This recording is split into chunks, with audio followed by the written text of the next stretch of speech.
Assalamualaikum warahmatullahi wabarakatuh.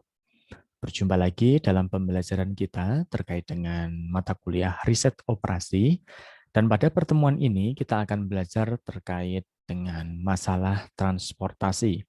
Setelah pada pertemuan sebelumnya, ya, kita sudah membahas tentang pemrograman linier, di mana kita belajar banyak sekali beberapa metode ya, di mana kasus yang diselesaikan ketika kondisinya visible dan ada juga yang kondisinya adalah invisible. Nah, beberapa metode yang sudah kita pelajari pada pemrograman linier itu ada simplex, kemudian ada big M, ada dua fase, kemudian ada metode dual gitu ya.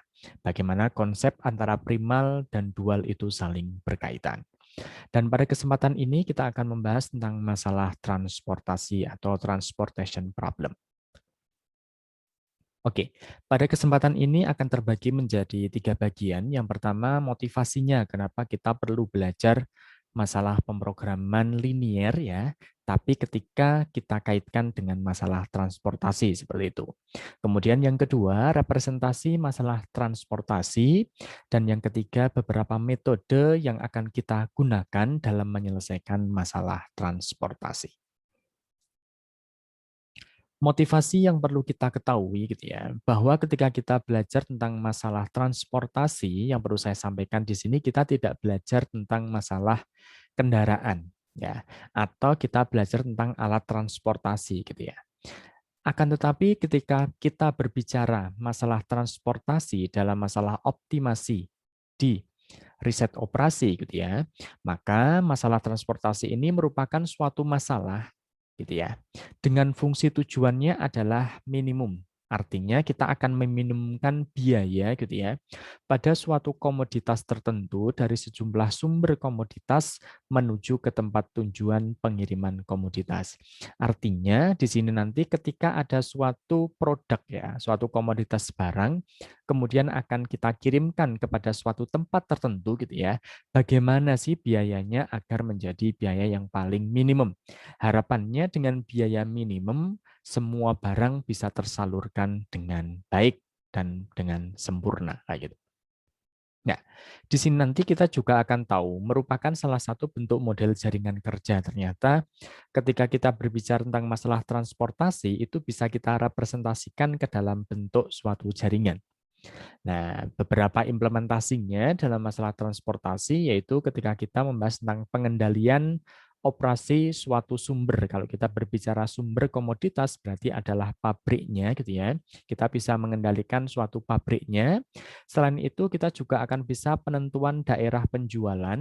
Berarti kita akan bisa menentukan daerah mana atau target mana yang akan kita tuju dahulu. Kemudian pengalokasian pusat-pusat distribusi dan gudang tujuan. Nah, ini beberapa. Apakah hanya 3? Tidak. Banyak sekali tentang implementasi atau penerapan masalah transportasi.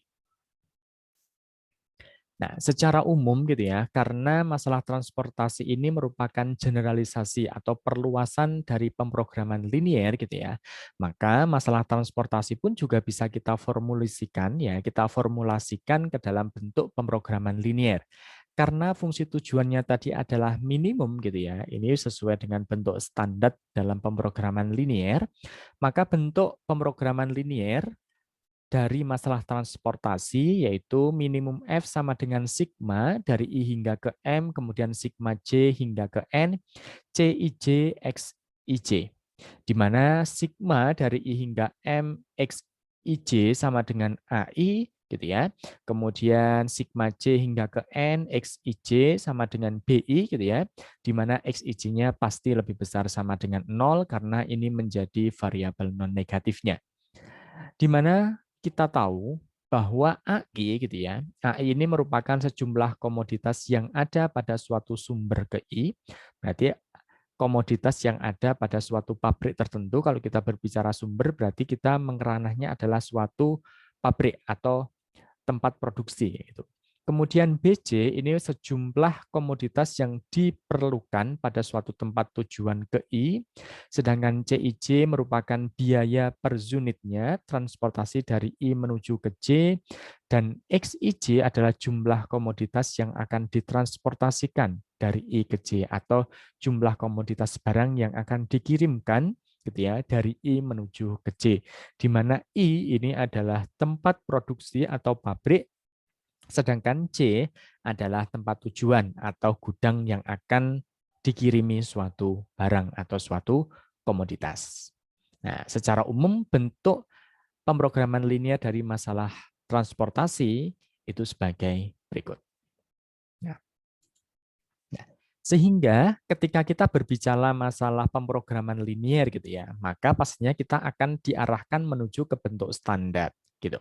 Karena dengan bentuk standar kita akan mempermudah menyelesaikannya sehingga akan kita dapatkan ke dalam bentuk standar kanonik gitu. Karena dengan bentuk standar kanonik kita akan mendapatkan kemungkinan solusi visible basis awal kayak gitu. Nah, di mana bentuk standarnya itu akan berubah menjadi X11 ditambah X12 hingga X1N sama dengan A1 gitu ya. X21 ditambah X22 ditambah X2N sama dengan A2 hingga XM1 ditambah XM2 hingga XMN sama dengan AM gitu ya. Kemudian X11 ditambah X12 ditambah XM1 sama dengan B1, kemudian X21 ditambah X22 ditambah XM2 itu sama dengan B2 hingga X1N ditambah X2N ditambah XMN sama dengan BN. Di mana fungsi tujuannya yaitu adalah C11X11 ditambah C12X12 hingga CMN XMN sama dengan F. Nah, kalau kita melihat dari bentuk standarnya saja gitu ya, ini semuanya sudah bertanda sama dengan. Nah, kalau kita akan menyelesaikannya menggunakan bentuk pemrograman linear gitu ya, pastinya kita tidak bisa menggunakan simplex biasa. Akhirnya kita akan membutuhkan pakai dua fase kayak gitu ya. Nah, padahal kalau kita menggunakan dua fase, pasti iterasinya pun juga kemungkinan akan banyak. Kalau seandainya gitu ya, kendalanya pun jumlahnya juga banyak. Nah, tergantung nanti banyaknya kendala seperti apa kayak gitu. Nah, ini adalah bentuk standar dari pemrograman linear masalah transportasi. Nah, kita lihat contoh ya, misalkan untuk pemahaman lebih mendalam gitu ya. Contoh kasus transportasi, misalkan suatu perusahaan komputer mempunyai 3 pabrik, yaitu adalah WHP gitu ya, dengan kapasitas masing-masing produksinya 90, 60, dan 50 unit per bulan. Produk ini dihasilkan dan akan dikirim menuju ke 3 lokasi penjualan, yaitu A, B, C, berarti tempat tujuan atau gudang gitu ya. Dengan permintaan dari masing-masing gudang itu adalah 50, 110, dan 40. Di mana biaya distribusi dari masing-masing pabrik ke lokasi tujuan itu disampaikan atau direpresentasikan ke dalam bentuk tabel berikut. Nah, maka kita akan membuat gitu ya, pabrik W, pabrik H, pabrik P itu kapasitas pabrik itu berapa? Nah, kita sesuaikan 90, 60, dan 50. Sedangkan gudang A, gudang B, dan gudang C gitu ya, itu adalah 50, 110, dan 40. Di mana di situ ada kotak kecil ya, kotak kecil itu ada angkanya 20, kemudian 5, 8, 15, 20, 10, 25, 10, 19 ini merupakan biaya transportasinya. Jadi begini, ketika pabrik W itu akan mengirimkan barang ke gudang A sebanyak X11 itu biayanya adalah 20. Jadi satu unit gitu ya, biayanya adalah 20. Sedangkan ketika pabrik W akan mengirim ke gudang B gitu ya, biayanya 5. Kemudian kalau pabrik W akan mengirimkan barang ke C itu biayanya 8. Nah, biasanya biaya ini itu sudah ditentukan dari soal atau masalah yang akan kita selesaikan. Nah, bagaimana cara perusahaan gitu ya mengalokasikan pengiriman produk komputer ya dari 3 pabrik menuju ke 3 lokasi penjualan agar biaya distribusi pengirimannya yaitu minimum. Nah, inilah yang akan kita selesaikan. Artinya ketika ada suatu pabrik mengirimkan suatu barang gitu ya, berapa sih ya minimum biaya yang harus dikeluarkan oleh suatu pabrik tersebut. Nah, kalau kita berbicara tentang permasalahan kasus tadi gitu ya, ketika kita dalam representasikan bentuk model pemrograman linier gitu ya, ternyata fungsi tujuannya adalah minimum F sama dengan 20x11, berarti kalau 20 tadi biaya gitu ya. Berarti C gitu ya. C itu kan berarti kan biaya 21x11 ditambah 5 1x12 begitu terusnya sampai 19x33 gitu ya. Dengan kendalanya yaitu adalah X11 ditambah X12 ditambah X13 sama dengan 90, berarti ini kapasitas pabrik pertama gitu ya. Kemudian ada kapasitas pabrik kedua gitu ya.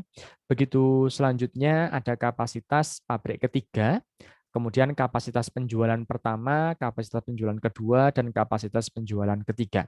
Nah, ternyata gitu ya, ketika kita lihat matrik tabel tadi itu kan ukurannya adalah 3 kali 3 gitu ya. Nah, ketika kita lihat ada 3 kali 3, ternyata kendalanya yang kita dapatkan jumlahnya ada 6. Nah, berapa banyak ya kemungkinan gitu ya solusi yang harus kita evaluasi. Nah, apakah ini bisa diselesaikan menggunakan metode pemrograman linier? Bisa saja gitu ya. Pastinya kita akan menggunakan kaidah dua fase. Kalau kita mau menggunakan Big M juga boleh, dan kalau kita menggunakan dual pun juga tidak masalah. Nah, kemudian kalau misalkan masalah transportasi ini akan kita representasikan ke dalam bentuk model jaringan.